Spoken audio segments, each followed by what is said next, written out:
semua nggak bakalan terlaksana kalau misalkan pikiran. Jadi pikiran itu adalah nomor satu.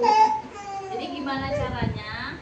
Jadi caranya untuk menghindari dari sikap-sikap yang kurang menyenangkan. Jadi pikiran kita harus dimasukin hal-hal yang positif. Contoh, jadi kan pikiran ini menyimpan data ya kak, data. Jadi gimana caranya kita mengirimkan atau memberi data-data yang baik-baik untuk otak, agar apa? Agar nanti di pikiran kita kan udah positif nih karena kita masukin data-data. Jadi ntar yang kita keluarkan itu bakalan positif. Contohnya, misalkan untuk yang terutama saya ya, meskipun saya udah lama mondok dibilang, tapi saya pernah dikasih ini sama dikasih tahu sama guru saya, bagus.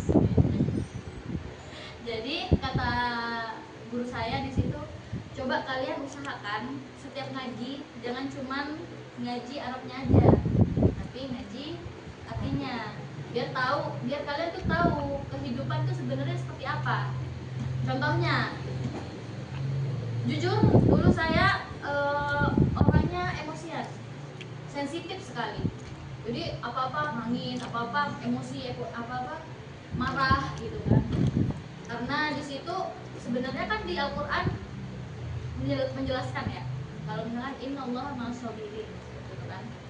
Sesungguhnya Allah bersama orang-orang yang sabar. Sesungguhnya Allah bersama orang-orang yang sabar. Itu kita kalau misalkan kita nggak masukin data-data, terutama data Al-Qur'an ataupun sunnah-sunnah Rasul, di situ kita menginginkan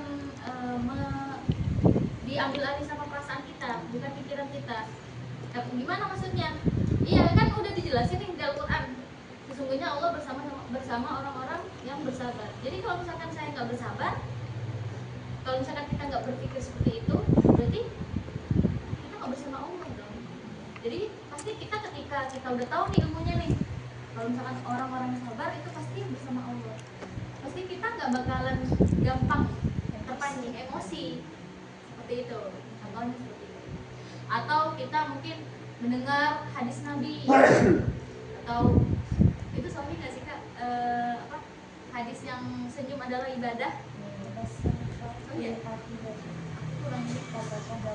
Iya, ada kan pernah dengar mungkin mama-mama atau kakak-kakak sekalian hadis tentang senyum adalah apa?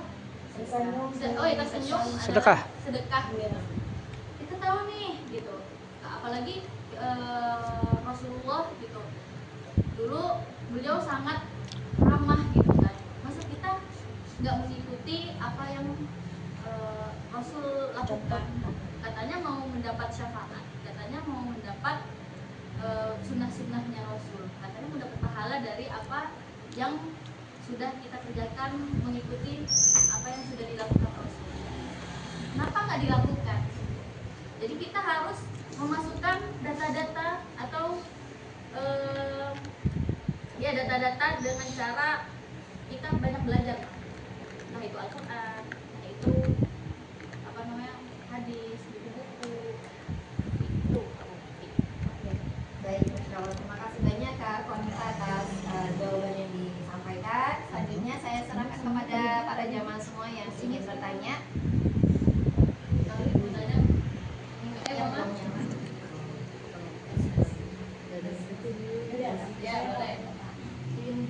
Ini Kak Konita, seumpama kita itu sudah berusaha menjadi seseorang yang menyenangkan di depan banyak orang atau di setiap keadaan, tapi ternyata orang lain tuh yang nggak bisa. Kadang ada itu ya, kita udah berusaha seramah mungkin, tapi orang itu jutek sama kita, tetap nggak baik gitu moodnya sama kita. Kita kan kalau ngobrol sama orang itu pasti bisa ngelihat ya, oh orang ini tuh cocok nggak sih sama kita.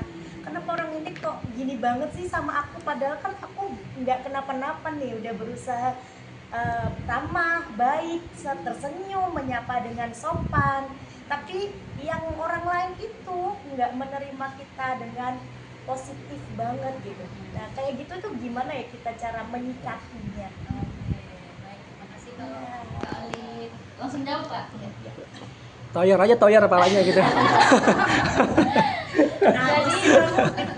Jadi ketika kita menghadapi seseorang yang apa ya tidak menyenangkan, padahal kita udah berusaha nih untuk menunjukkan kalau kita nih care sama dia, tapi dianya udah nggak mau gitu.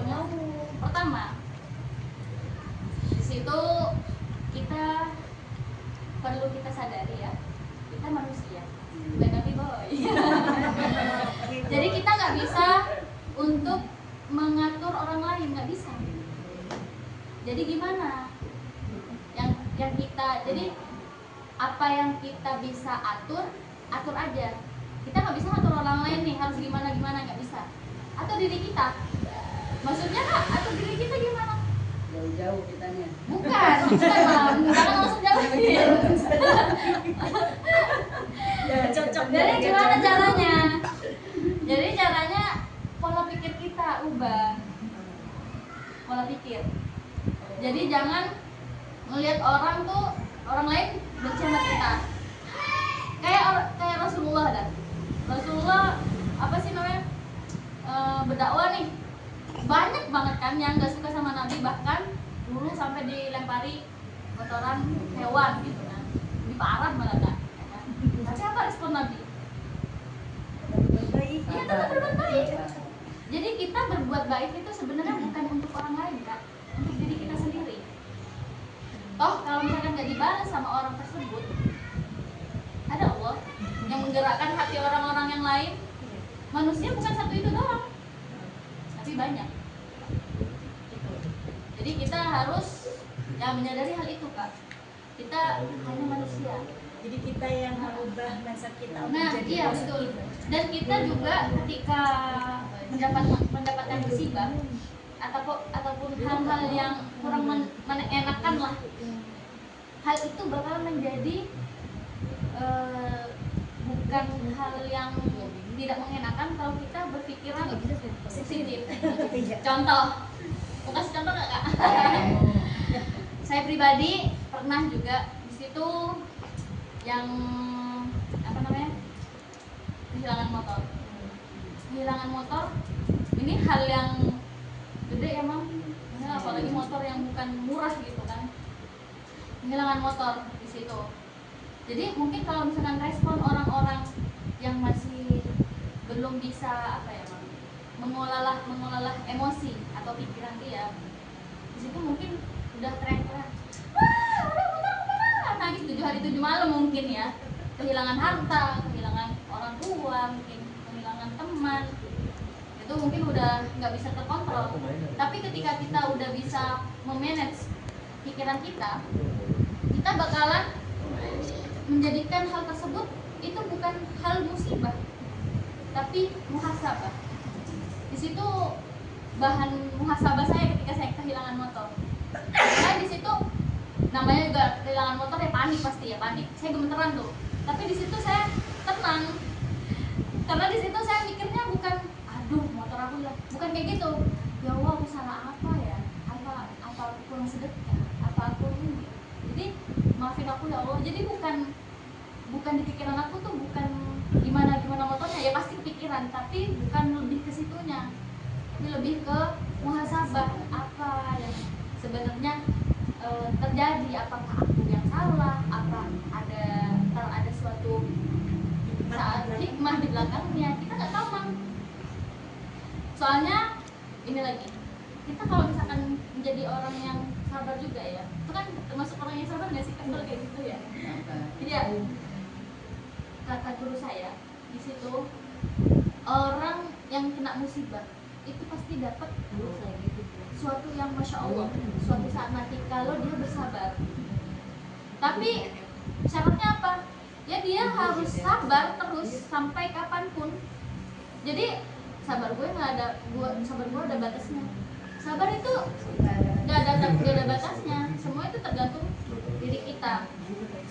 Karena kalau misalkan kita mendapat musibah, terus di situ atau mendapatkan ujian, kita bersabar nih, setahun, 2 tahun, tetap bersabar, 3 tahun, 4 tahun, tetap bersabar, Allah pasti memberikan sesuatu tersebut. Tapi kalau tiba-tiba udah 7 tahun nih, padahal di situ tahun ke-8 dia bakalan mendapatkan rezeki yang gede banget, kan kita nggak tahu, kita nggak tahu rezeki itu dari mana. Allah tuh maha kaya gitu. Benar. Jadi kalau kita bersabar, padahal tinggal dikit lagi nih, tahun ke-8 nih Allah mau ngasih lah istilahnya. Jadi tahun ke-7 kita udah apa namanya? Udah bukan pasrah Kak, udah nggak sabar. Contohnya misalkan nggak sabar apa? Melakukan yang negatif atau mencuri, udah nggak sabar nih, mencuri aja lah lebih cepat gitu kan. Di situ bakalan diundur lagi sama Allah. Lama lagi. Gitu. Nah, mungkin di sini juga yang saya rasakan sejauh ini, alhamdulillah jalan saya tuh meskipun banyak lubang-lubangnya ya, di situ alhamdulillah apa yang saya butuhkan Allah pasti ini cukupkan benar. Karena dalam pikiran saya di situ apa ya, saya orangnya pasrahan, gak enakan ya, jadi udahlah ya udah. Nah, itu biasanya orang-orang yang seperti itu pasti ada aja gitu, jangka waktu antara musibah sama hikmah atau apa ya, pemberian Allah itu bakalan jauh kalau dia sabar Sabar ya. intinya sabar aja.